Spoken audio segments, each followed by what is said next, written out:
Thank you very much, Brian. Thanks to all of you for being here and for your patience enduring the heat. I want to begin today by maybe saying something of a little bit of a surprise. There's something with which I actually agree with President Obama. And I know that may surprise you. But I agree with him in what he said in August of 2008 regarding marriage. Here's what he said. He said, "As for me, a Christian, marriage is a sacred union. God is in the mix." Mr. President, I agree with what you said then. It's what you say now that I have to take issue with. You see, the President said that the basis of his belief in marriage between a man and a woman was his Christian faith and the fact that God was in the mix. Which leads me to say that if he's changed his mind, one of three things have happened. Either he was not telling us the truth then, he is not telling us the truth now, or perhaps God rewrote the book and only gave a version of it to the President and not to the rest of us.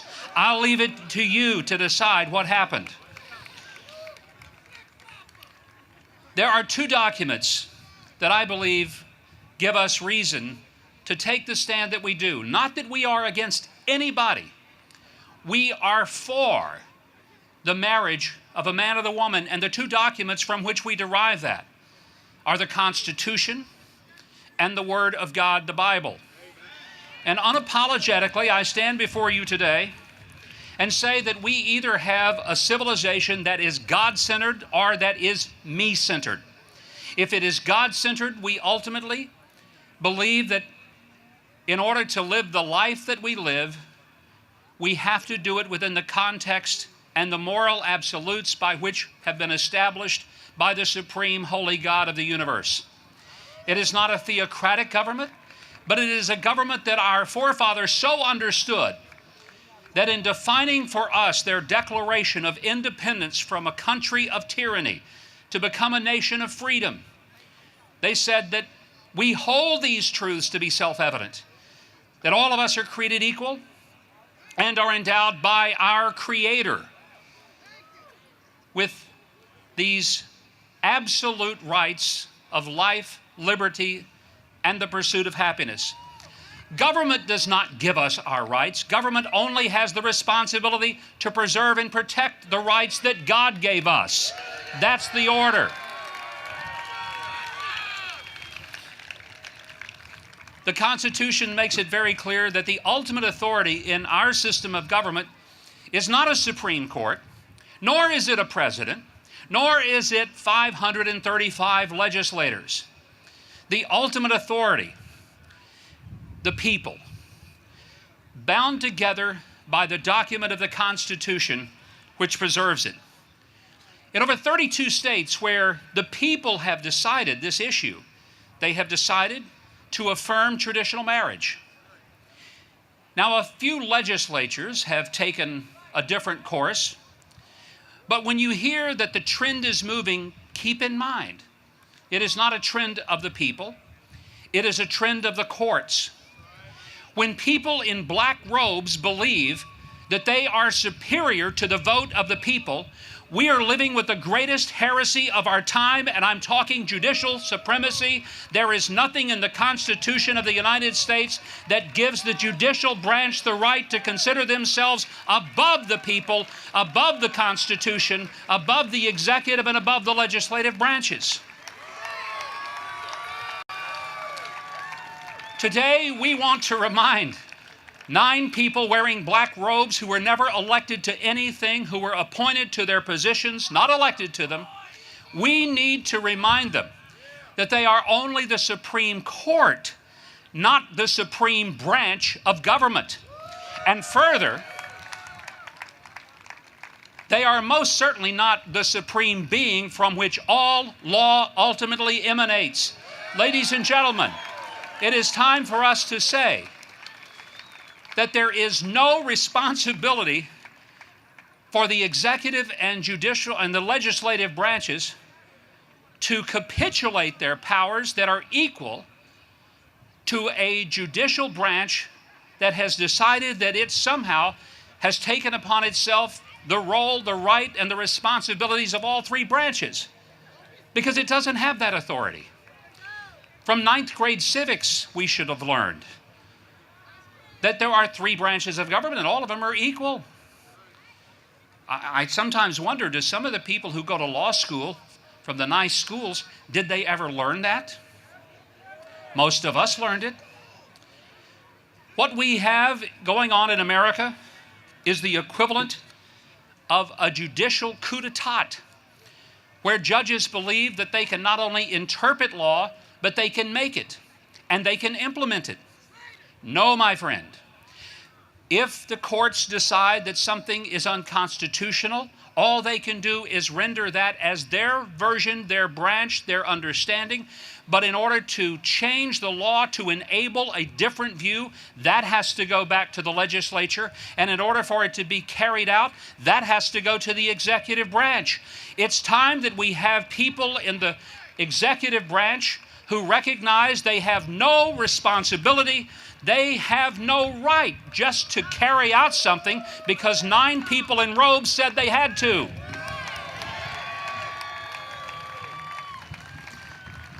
Over the past 41 years, we have slaughtered 55 million babies because nobody had the courage to stand up and say, the courts don't have a right to order the slaughter of unborn children. It's time we start saying, courts, you cannot prescribe such an order. Not unless the legislature and the executive branch were to somehow come to the same immoral and ungodly conclusion that maybe you did. And the legislative branch has been usurped completely by such a notion. The President and the Congress are not required to defy natural law. They are not required to redefine marriage. They are required to follow the will of the people, the Constitution, and the law that has given us the greatest nation on earth, a nation that we will lose if we turn our backs on our origins. There is no doubt in my mind that this country would not exist had it not been for the providential hand of God. And I'm also convinced that if we reject His hand of blessing, we will feel His hand of judgment. In my home state of Arkansas, a single circuit court judge representing one county defied the will of 70% of the voters who had enacted a constitutional amendment to affirm marriage as between one woman, one man. One judge, a local judge. He did it on a late Friday afternoon, so it was too late for someone to file an appeal. Not only did he render the decision, but he virtually said, go out and get married.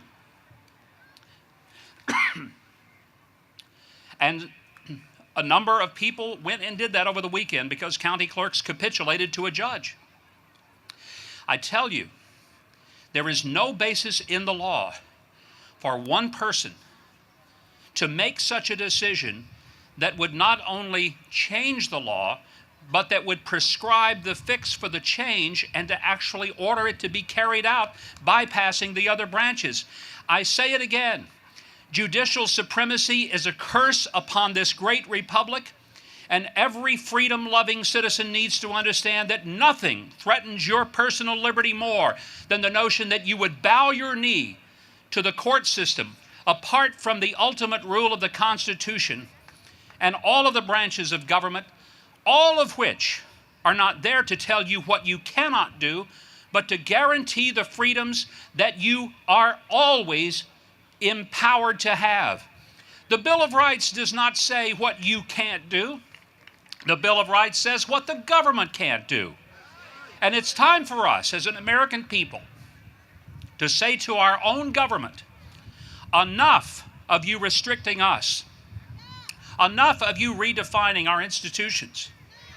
We are not under an obligation to defy God in order to obey you.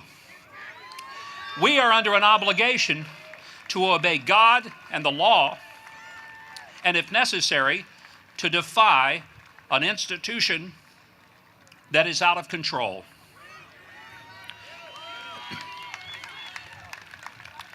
The organization,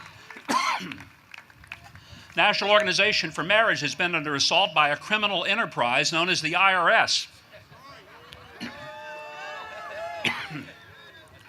Yet another institution of government that believes that it has the right to trample over the freedoms of citizens with whom they disagree. No greater threat comes to your liberty than when government decides that its purpose is to take away the rights of people and their convictions rather than to preserve and protect the rights of the people and their convictions. Let me share this with you from someone far wiser than me. These words: one may well ask, how can you advocate breaking some laws and obeying others? The answer lies in the fact that there are two types of laws, just and unjust. I would be the first to advocate obeying just laws. One has not only a legal but a moral responsibility to obey just laws. Conversely, one has a moral responsibility to disobey unjust laws. I would agree with St. Augustine that an unjust law is no law at all. Now, what is the difference between the two? How does one determine whether a law is just or unjust? A just law is man-made code that squares with the moral law or the law of God. An unjust law is a code that is out of harmony with the moral law. Thus it is that I can urge men to obey the 1954 decision of the Supreme Court, for it's morally right.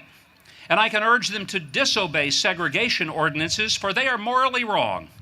A law is unjust if it's inflicted upon the minority that, as a result of being denied the right to vote, had no part in enacting or devising the law. I hope you're able to see the distinction. In no sense do I advocate evading or defying the law, as would the rabid segregationists. That would lead to anarchy. One who breaks an unjust law must do so openly, lovingly, and with a willingness to accept the penalty.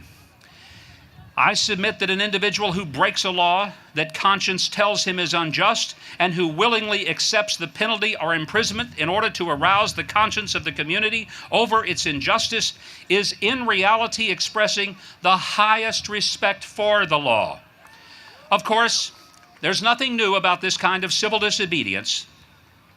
It was evidenced sublimely in the refusal of Shadrach, Meshach, and Abednego to obey the laws of Nebuchadnezzar on the ground that a higher moral law was at stake. It was practiced superbly by the early Christians who were willing to face hungry lions and the excruciating pain of the chopping block rather than to submit to certain unjust laws of the Roman Empire. In our own nation, the Boston Tea Party represented a massive act of civil disobedience. We should never forget that everything Adolf Hitler did in Germany was legal, and the Hungarian freedom fighters, what they did in Hungary was illegal. It was illegal to aid and comfort a Jew in Hitler's Germany. Even so, I'm sure that had I lived in Germany at the time, I would have aided and comforted my Jewish brothers. If today I lived in a communist country where certain principles clear and dear to the Christian faith are suppressed, I would openly advocate disobeying that country's anti-religious laws. I wish I had penned those words, but they were penned by someone who understood freedom and understood that there is a time to stand up against law when it has become unjust.